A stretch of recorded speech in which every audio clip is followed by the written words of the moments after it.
That's all right. Is that straight or how's that? Hey, perfecto. Perfecto. I don't even know what's going on here today. Mary's crabby today. Here. It's cold and it's windy. Oh, and it's winter, and it's only November. And it's only November. I know it, and I got a seed catalog in the mail the other day, and I thought, this is cruel. That's rubbing it in. That is cruel. And so, Nancy, what are you going to do? Just a second. It's the timer. Why did it go off then? We are at the remote studio. I'm trying to set the timer here, you know. We are on the blustery, the blustery ridge. And today, this is so special, Mary, because we have this big crowd here that came to watch us today. We have a huge audience. We have a live audience, and as long as they don't throw things at us, it's going to be fine. Absolutely. Yeah, we just love you all. and we're not driving around today. No. We are going to, Nancy's going to share some interesting recipes that maybe will get me out of my early winter funk. Hopefully. Because we did a show a couple months ago on head cheese. Yes. And the response was just so huge that all the local butcher shops got run out of pig and calf heads. Are you okay. If they did, yay. I don't know how many of today's people know how to make head cheese. Well, but I gave them specific instructions in our show, and so a lot of people went out and tried it. Okay. And so today, this is this cookbook that belonged to my great-grandmother, and so I figure it's got to be from the 1890s. And it's really got some wonderful recipes and advice. Advice. Good advice. Yes. And the poor lady, her name was Jeanette Oliver Hunter. She and my great-grandpa were out homesteading in western Nebraska, which is pretty bleak. That's kind of a challenge in the day, right?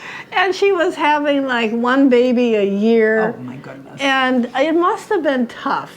I could imagine a baby a year on the plains would definitely be a challenge. It was, I'm sure. But this cookbook survived, and unfortunately it's coming apart. I'm going to have to get it rebound, but it is pretty old. Yes, you know. yes. So we're going to start out today with what I think, I was looking through it. Have you ever heard of mock turtle soup? Well, I've heard of turtle soup. Yeah. Where you actually use like snapper, I think it is. A turtle, yeah. Yeah, like a turtle in a shell. Yeah. And I don't know how people capture turtles or hunt turtles. Well, usually my grandma used to grab them if they were crossing the road. Well, I pick turtles off the road too, but you're supposed to put them down in the direction that they're going. But she put them in the trunk and took them home, and they had soup. Stuck it in the pot. That's a little bit different way to cross the road. And this is, mock turtle soup is interesting because there's no turtle in it. This is mock, right? Okay. And it says what you have to do is clean and wash a calf's head. Oh. Okay. Oh. Okay. Okay. We're back to splitting it in two. Okay. And now this one you got to save the brains. And then you have to put the head, you have to boil it until it's tender in plenty of water. Don't skimp on the water. And then, then you also put in some other stuff like a fat ham, a bunch of parsley. A ham? A sprig of thyme. And I guess you just got, and some pepper and butter. But you put it in the stew pan, and then, you've got to cook it a long time. And then you add water in which the head was boiled and cut the meat from the head in neat little squares. And how much meat could be on a calf's head? Well, and how big was the calf? It doesn't say. If it was a little one, and then how big were their cooking utensils? I mean, if you threw in a calf head, let's say 2 months old. That's about this big, right? And a ham? Hams can be huge. I know, but I think you cut it up. That was the point, yeah. Okay. And I think the reason they wanted the ham there was they wanted a ham that had fat on it. It had Oh. some fat to add to the whole Flavor. soup. Yeah. Flavor to the So mix. it takes a while, and it then said you had to add a pint of Madeira, which is a wine, I believe. Madeira, how's it spelled? Well, like the city, Madeira. I'm pretty sure Huh. that's a wine. And, Okay. And maybe that was real common back in those Well, maybe days. one of our viewers can let us know for sure. Yeah. And then you also put in a sliced lemon and some cayenne pepper and salt. And then you had to simmer for another 2 hours and skim it, and you wanted it nice and clear. Where in the late 1800s would you find a lemon? Well, I think they shipped them around. I don't know. I'm just telling you what Boy. it says here. I think that'd be a hot commodity, wouldn't you? Yeah.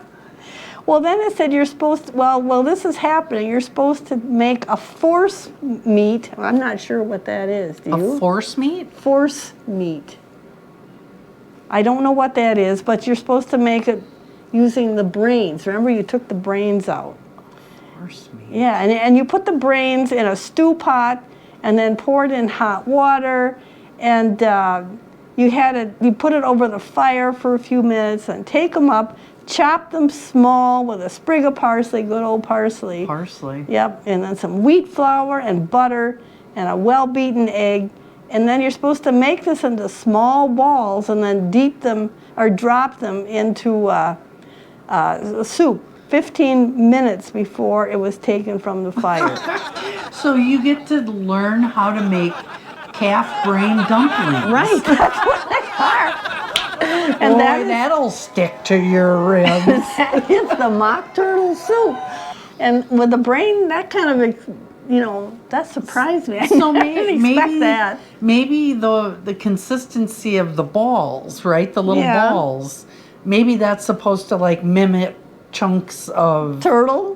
turtle. It could be. I don't know. See, you learn something new every day. And it was probably wonderful.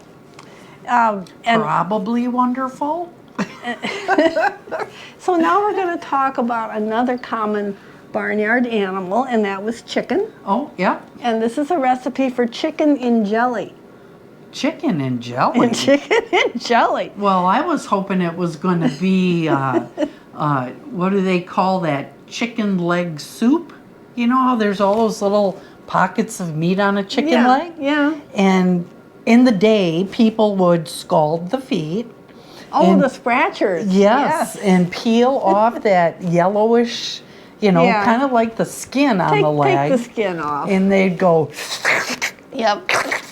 and suck those little pockets of And meat out. people told me that was really good eating. Well, I'm sure it's probably tender, And- depending on how you cook it. And it's cultural.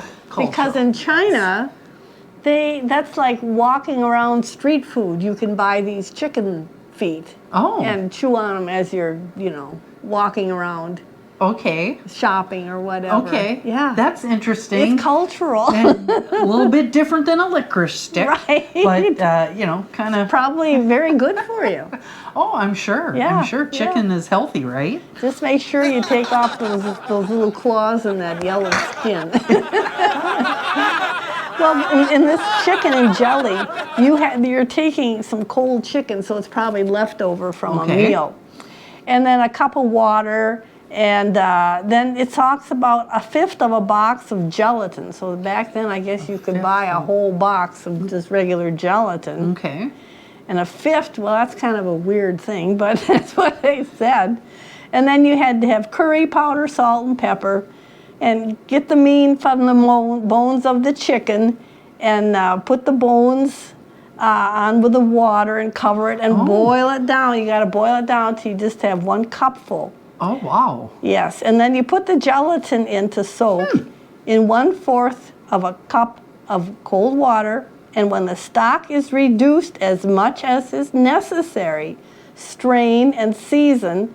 And then you add the curry and the chicken, and you season it, and you simmer it for another 10 minutes, and then add the gelatin, stir it on until it's all dissolved, and then you put it in a mold and you set it away to harden. Like a bundt cake. Yeah, only it's a chicken jello, more or less. Chicken jello. And then, That's a new dietary fad for 2026. well, and they Chicken say you Jell-O. can dress it up. You can put in mushrooms. Oh, that does kind of sound good, though, doesn't it? And it said this dish may be varied by using the whites of hard-boiled eggs Oh, or bits of boiled ham again. okay. And- Spruce it up a little bit. Right, and then you're supposed to garnish it with good old parsley. Boy, they used a lot of parsley Well, I back suppose then. they could grow their own parsley. Yeah, and it's green and it's You know, kind Nice. of gives you a little vitamins and some nutrients and minerals, I'm sure.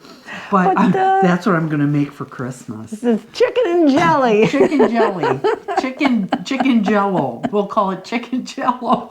I wonder what the family's going to think. We should videotape me doing that. Yeah, That would be get fun. their expressions when you put it on the table in this nice mold. Ta-da! Guess what we're having? Something new. Now, there's an interesting recipe in here for a different kind of chicken, and that's a prairie chicken. Yes, in Trempealeau County, because that's where we're at the remote studio. Trempealeau County used to have a big greater prairie chicken It population. did. It was huge. People would Yes. come here, but it didn't sound like they had any limit on how many they could kill. No, and that was the problem. And with the advent of the plow agriculture, we lost a lot of our grasslands, and as a result, we lost the prairie chicken. Yeah, because that's what they are, prairie chickens. They Yes. don't do well in the woods or, where everything's been cultivated. Yep, absolutely. Yeah. So I don't think there's any way we could restore them to Trempealeau County unless we really change things Unless up. we cut down the forests Right. and got rid of conventional agriculture. Right, and started burning every year. Absolutely. But people do go out west to hunt prairie chickens. I guess they were good to eat. Yeah, well, I mean, most game birds are, Yeah, right? yeah. And this was like I say, this was a recipe for roast prairie chicken. And it said this bird tends to be a little strong. Strong. Yeah. Flavor-wise, I suppose? Yeah, and its flesh needs to be soaked because it's a little dry. Okay. But you're supposed to put some lard or strips of bacon or pork on it, and that'll Now, season pay it up. attention, you guys who go west hunting, because you may find this is a good recipe for you to use. And, there's been people that have done extensive research on prairie chickens, and they're very interesting animals, Oh, yes. I guess. Yes. The males like to show off, and they've got this weird bright yellow, cow turkeys. Their turkeys get red in Yeah. the face. They've Right. got these bulbs that when they talk, when they're trying to find a girl, Right. and Yeah. then those things kind of poof out. Yeah, Yeah. they puff out. And I guess the noise that they used to make, they called it booming. That Yes. You would hear the prairie chickens booming in Yes. a way. But not anymore. No, not in Trempealeau County. Not in this county, unfortunately. And then we have to throw in the dessert here. Oh, a dessert. Yeah, this will is a- be interesting. Doesn't have any meat in it. It's a cream pie. Oh, And what it said was you had to get a pint of cream, and then you poured that into a cup and a half of powdered sugar, which is different. powdered sugar. Well, I suppose the cornstarch in it might thicken it. Okay. And then you had to let it stand until the whites of 3 eggs have been beaten to a stiff froth. Oh. And then you add that to the cream. So kind of like a meringue. Yeah, Right? and then you beat it up thoroughly and add a little nutmeg, and then you bake it. Oh, that doesn't sound half No, bad. that's pretty simple. Sometime we should talk to Vitus Kampa on how he makes makufka. And that is coming up. Makufka season Yes. is coming up. If you don't know what that is, You then I better- guess you're not a Polish person from Trempealeau County. Yeah, that's right. You better go to Independence and start asking people what makufka is. Ask if they have got a good recipe. Yes. Vitus Kampa, I think, has the best one. But Vitus is a cousin of mine. Did you know that? Well, I figured with all your rec connections, you probably were related. Absolutely. Absolutely. And the other one that we wanted to talk about today is, we talked about head cheese. Now, Yes. today we're going to talk about calf foot jelly. Oh, calf. So we're really hard on the youth of the bovine species And we're today. going from the head to the feet. But I did some research, and they said that calf foot jelly is really very healthy. It's almost pure protein. Protein or collagen? Well, the collagen, but I guess there's protein in that. Oh, okay. It's not, they said it's not a complete protein, but there is a lot of protein in it. Okay, interesting. Yes. And again, you're going to have to start out with your basic thing, which is a calf foot. Okay. And if you can't find a calf foot, maybe you could find a cow foot or a Okay. steer, Yeah. Whatever's handy anyway. Yeah, something with a hoof. Yeah. But they stress that it should be made ahead of time before it's required because, it takes a while. Okay. Yeah. Like a lot of these recipes they were for people that had a lot of time. Yeah, because it would take all day or multiple days. Yeah, to make. To get all the boiling and all that stuff done. Because a lot of this stuff is boiled. Right. Well, and most of them were cooking on like a wood or coal stove, so most things were boiled. Wow. Yeah. But it said you have to get a couple of feet and put them on the fire in 3 quarts of water. In other words, Okay. put them on the stove. I think that's what they mean. You let them boil for 5 hours. Yeah, that would be, you'd be putting a lot of sticks of wood in You'd like be a cook stove. Filling that stove. Or do you think they cooked them in those cast iron pots that hung over like actual fire? Oh, I suppose if they didn't, that'd be tough though. You really couldn't regulate things very well. Well, I think, they show people cooking on them on TV shows. I know that they did. But we got to assume that at least they had a stove, a wood stove or coal stove here. And it said, while it's cooking for 5 hours, you have to constantly keep skimming it. Okay, so it must foam up something. Or there might be some fat or something that they want skimmed off of there. And that's, for 5 hours, that's a lot. That's a long boil. Especially if you've got all these little kids. Running around your 2-room log cabin Right. in the middle of the prairie. I know, and you've probably got a baby and then like a toddler, and you're probably expecting another one, The ducks in a row. Bing, bing, bing, bing, bing. That must have been a challenge. And then you have to pass this, what you've done after you've done all this skimming and boiling. You got to skim it and put it through a sieve into a basin and let it firm. So apparently it kind of sets up the collagen. Okay, Right? yeah. And then after that, you've got to remove all the oil and fat. Now, you wouldn't think, how much fat is in a calf foot? But there must have been some. Well, and how would you remove it? Is that maybe like something that they would pat off? Or Well, I think maybe it came to the top. Oh, okay, that makes sense. I get that impression. Yeah. And then you've got to take a teacup full of water, and then you have to have 2 wine glassfuls of sherry, Oh, and the juice of a half a dozen lemons. There's those lemons again. yeah. Vitamin C. Yep. And the rind of one, what they call lemon zest these days. Okay. And then the whites and the shells of 5 eggs. Now, I don't understand The about the shells, but Does yeah. it say anything like they ground them up?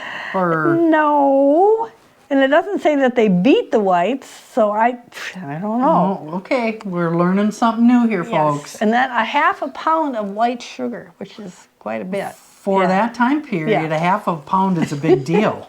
And then you got to whisk that until the sugar is all, it's, what's it say? It's all melted, till it's absorbed. And then you got to add the jelly, and that's, what you had cooling there. Okay. And place that on the fire in a stew pan and keep actively stirring until the composition comes to a boil, and then pass it twice more through a jelly bag, and then place it in molds. And what's a jelly bag? Do you know? Well, these are like cheesecloth. It was just a way of straining things, Okay, to Yeah. get the smaller particles or whatever. Right, yeah. Or a dish towel, whatever you had. So you wouldn't have been eating the eggshells because that would get strained out. That would, yeah. And Right? I'm wondering if that's just something more protein or something. I Calcium, don't know. maybe? Yeah. I don't know. But in reading about calf foot jelly, it stressed that, you know, it was very healthy for you because it had all that protein. And also, it was like a good way of that getting that collagen, you know. And this is before Jell-O. Right. Yeah. So you had this beautiful clear jelly is what it sounded like, what you wound up with. Wow. Yeah, and it had that half a pound of sugar, so it probably tasted pretty sweet. Well, and just leafing through this, it sounded like really, even with a calf, they used absolutely everything on the animal. Well, right. Yeah. Do they have like calf tail Triscuits or something? I haven't seen that yet. But, you know, you can buy calf foot jelly. You can go on the internet. You can Google it And find it? and you can find it. I did find a place in France. Is that- it expensive? Well, it wasn't cheap, especially if it's being shipped from France. Oh, yeah. You know what happens when stuff comes over water nowadays. And there are other ways challenge. to get it too. And also that this is a traditional food in Jewish cooking. Oh, really? Yeah, which kind of surprised me. But they said it was that same idea that you did not waste anything. Yeah. Yeah, nothing went to waste. Yeah, and I think about how wasteful we are today. Well, In this day and age, I mean. how many times when you bring in a calf head do you turn the brains into dumplings? Unfortunately, Nancy, until you brought up this recipe, I just never used the calf brains. You know, again, we're just being wasteful. Yes. Yeah. Yes. But the calf foot jelly is, like I say, still available, and I was kind of surprised, but there's no Wow. reason if it's done right. It's just this clear jelly, you know, why not? Were you able to find any of these other recipes, like in a 2025 version? I can't say that I have, but I haven't looked, you know. If I sat here and Googled for a couple hours, I probably would, you know. Just about everything's out there on the net these days. Well, and if you go to Japan, you know you can get snack sticks that are chicken feet. And I think China. China? Yeah. And I think you can get the same thing with duck feet, can't you? Well, that's a good question. I think your son sent you like barbecued duck feet. And- kind of like to me, I remember seeing interesting. this, people. I remember seeing this. It was kind of like in a, like you would buy a beef stick. Yeah. It was in like a shrink wrap package. Right, you know, And maybe it it was, was. they splayed out barbecued duck feet. And I think there was 2 of them in there. And did you also have a thing of duck tongue? Yes, he sent me a whole bag of duck tongues. And they aren't very big. Well, no, they gotta be only like this big. And my question always was, who sits there and pulls the tongues out of ducks? Well, if they're using everything on the duck, Yeah. I mean, I still, when we do chickens, right, and we quarter them out, I keep the backs. Yeah. And put those in a separate bag Sure. and freeze them. And neck, back, ribs, that's how I make chicken soup. Yeah, and that's all the good stuff, isn't it? Or you Yeah. can, and this for a minute, I have to show you this postcard that I found in this book. Oh my goodness. It's a giant ear of corn. oh my It's kind of goodness. interesting. And yeah. is there a time stamp on it or a date stamp? I can't. 1912. 1912. Yeah. Boy, So so, that that's was a how- oldie. Look how little children were dressed back then. Oh, they had Fancy little outfits. fancies and this is a Thanksgiving greeting. Yeah. Well, we're wishing everyone. Well, wait. We've still got a couple minutes. We still have a couple of I minutes. always try to factor in there a little wiggle room. A wiggle room. Yeah. We like wiggle room. Yes. And this is something in the cookbook, but Oh. the cookbook also had good advice. Oh. And this is for people. It's about high-heeled boots. Must go. Okay. Ladies, this part's for you. That's right. It said a lady looks infinitely taller and slimmer in a long dress than she does in a short one. And there is always a way of showing the feet if desired. Because back then, you didn't really show your feet. Was that kind of a faux pas Yeah. thing? That was Keep your considered toes to covered? be, erotic. Toes. And so it said that it would give you a more youthful appearance if you look taller and slimmer. Okay. But the greatest attention must, of course, be paid to the feet with these short dresses. And I may here at once state that high heels are absolutely forbidden by fashions. Doctors, do you agree with this? Only on cheap shoes and boots are they now made, the heels. Oh. And only worn by common people. Oh, that's kind of a little snooty remark. I know it is. Only the common. Common people. Oh. And a good bootmaker will not make high heels now, even if paid double to do it. Wow, Yeah. so there's a little bit of a high heel boot revolt. Yep, and it says ladies. Now that is real ladies, not fake ones. Now wear flat-soled shoes and boots. And for morning walking, boots or there are other kinds of shoes are, But Right. she does not like high-heeled boots. Sounds like it. I mean, Really against them. if it's only for the commoners, Yeah. and you can't get them made if you're of high society. No, not real ladies. And real ladies would not be out milking cows or, For some reason, I question how many of those rural women took care of 8 to 10 kids. Yeah. And a farm, and a house, and in high-heeled boots. I don't know. I mean, I don't remember, unless the cows were out at an inopportune moment, ever working with high-heeled boots on. Right. This person does not like those. And The author of that cookbook. hates high heels. Yeah. Okay, there's the fashion statement going into 2026. To think about your feet, which is important. Yes, Yeah. yes. Yes. So how are your feet? My feet are fine. No flare-ups of the habitosis? I do not have habitosis. Nancy's just trying to be spoofy. It's okay, Mary. Everybody out there is pulling for you. Ah, you're crazy lady. Crazy lady. She hasn't had enough calf foot jelly. That's right. To keep the synapses in the brain going. Keep everything functioning. That's right. So we're going to say goodbye to our beautiful audience here, and it was so much fun having you all here. I just didn't realize so many people could fit in my dining room. I know, it's jam-packed and it's kind of getting a little hot in here. Yeah, it is, I mean, yeah. maybe we should open a door or a window, but it's cold today. So we want everybody to think about calf foot jelly and proper footwear. And change up your holiday recipes to include some of the healthy rib sticking recipes that we talked about today. Absolutely, and don't waste anything. Don't waste anything.